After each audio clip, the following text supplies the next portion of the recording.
I've got a question for you. Are your senior people stepping up to the challenge of leadership and making all the decisions that you expect of them, or are they wanting you to tell them what to do? If your answer is no, then you might want to reconsider how you handle them, as your senior staff members may not feel like veterans in your firm and are still operating with that employee mindset.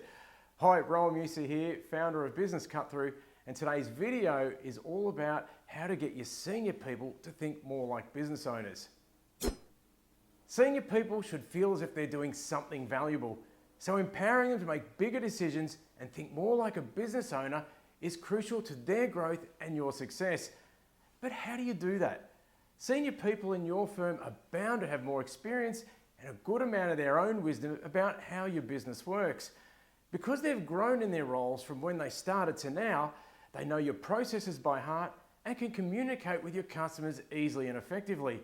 Their expertise may also reflect more than just years of experience. Your senior staff may have even ideas around how to better your processes or systems, but aren't just in the right mindset to either suggest them or to fully flesh them out because they are still in that just employee mindset.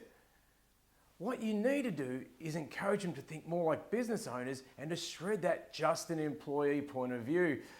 Now, it's super important they do this because their changed perspective will help you lead better, relinquish more day-to-day control over the business, which then allows you to be more strategic and provide greater succession planning.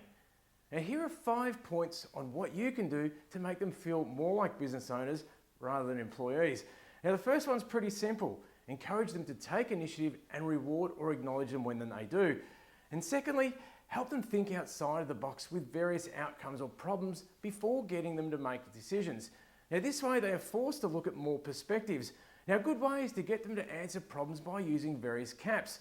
For example, if you were to put your client cap on, how would a client think? If you were to put your manager cap on, how would a manager think? And if you were to put your business owner's cap on, how would a business owner think? Now, you get the picture.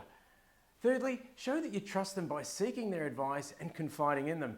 Now, building trust is a key element which I've spoken about in other videos.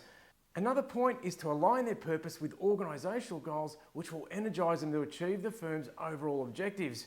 Now, this will give them a sense of continual personal growth and achievement. Lastly, reinforce that they play a vital role in your firm.